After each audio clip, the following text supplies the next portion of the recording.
Srisailam road కావచ్చు, Nagarjunasagar road కావచ్చు, సరిపోను ఉండగా 200 ఫీట్ల పైన ఉండగా దానికి రెండింటిని కలుపుతూ ఉండేటువంటి రోడ్డు ఉండగా మళ్ళీ 300 ఫీట్లతో ఇవ్వాల్సినటువంటి అక్కడ ఏమున్నది?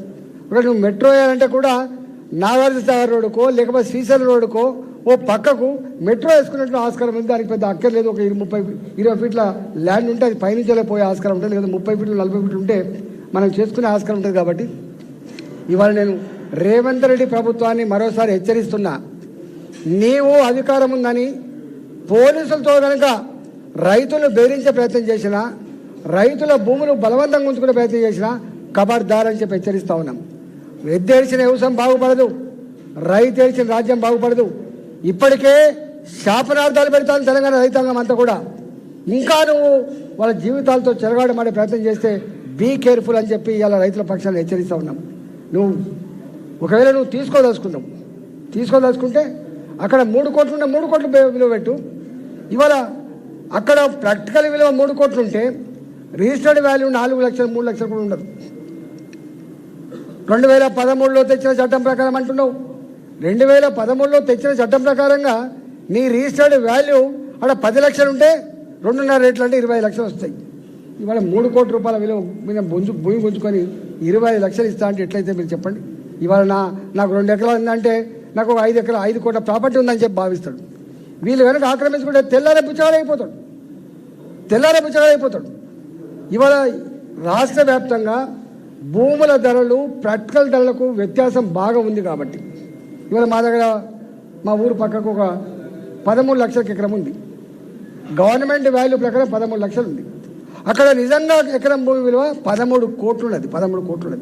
13 లక్షలు ఎక్కడ, 13 కోట్లు ఎక్కడ? మనం అంతా చూస్తూ ఉంటాం, మీరంతా ప్రెస్ వాళ్ళు కూడా మీరు చూస్తూ ఉంటారు. కాబట్టి ఒకటే అంటున్నా, ఇవాళ ఏ కొత్త రోడ్డు కోసమైతే 330 ఫీట్ల కోసం అయితే మళ్ళా 100 మంది పోలీసులు పెట్టి అమాయకులైన రంగారెడ్డి జిల్లా రైతాంగాన్ని ఉసురు పోసుకునే ప్రయత్నం చేస్తున్నావో దాన్ని తక్షణమే ఆపాలని చెప్పి మేము డిమాండ్ చేస్తూ ఉన్నాం. రైతుల పక్షాన మేము అభివృద్ధికి వ్యతిరేకం కాదు, కానీ బలవంతంగా ఉంచుకునే పద్ధతి ఏంది? బలవంతంగా గుంజుకున్నా రియలిస్టిక్ వాల్యూ ఇవ్వకుండా వాళ్ళ కళ్ళలో మట్టి కొట్టేటువంటి అధికారం నీకు ఎవడిచ్చిండు? దానికోసం ఆ 1900 మంది కుటుంబాలు, ఆ 1900 కుటుంబాలు ఏవైతున్నాయో వాళ్ళు ఇవాళ కన్నీరు పెడతా ఉన్నారు. వాళ్ళందరికీ కూడా భారతీయ జనతా పార్టీకి అండగా ఉంటుంది. అంతేకాదు ఇవాళ మళ్ళీ 16-17 వేల ఎకరాల భూమి అయితే నువ్వు తీసుకునే ప్రయత్నం చేస్తున్నావు. నువ్వేదో నీ సొంత సిటీ నగరం అని చెప్పి నీ పేరు కోసం, నీ ప్రతిష్ట కోసం ప్రయత్నం చేస్తున్నావు.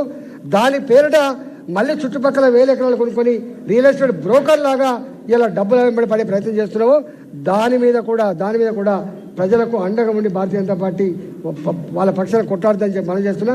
నీ అబ్బా జాగీర్ లాగా, నీ తాత జాగీర్ లాగా ప్రజల్ని వేధిస్తా అంటే చూస్తూ ఊరుకోవడానికి భారతీయ జనతా పార్టీ సిద్ధంగా లేదు.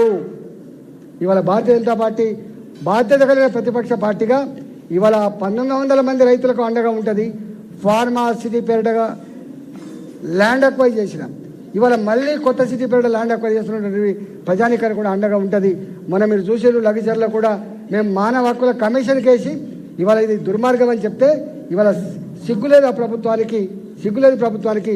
ఇంకా ఇన్ని రకాల దెబ్బలు తగిలినప్పటికీ కూడా, మూసిలో దెబ్బ తగిలింది, లగిచర్లో దెబ్బ తగిలింది, నీకు హైడ్రాలో దెబ్బ తగిలింది, ఇన్ని దెబ్బలు తగులుతున్నప్పటికి కూడా సిగ్గు లేకుండా ఇవాళ నువ్వు ఓ చక్రవర్తి లాగా, ఓ నియంత్రలాగా, ఓ శాడిస్ట్ లాగా ఇవాళ మళ్ళీ దీని పేరిట కనుక మీరు ప్రయత్నం చేస్తే మంచిది కాదని చెప్పి హెచ్చరిస్తా ఉన్నాం.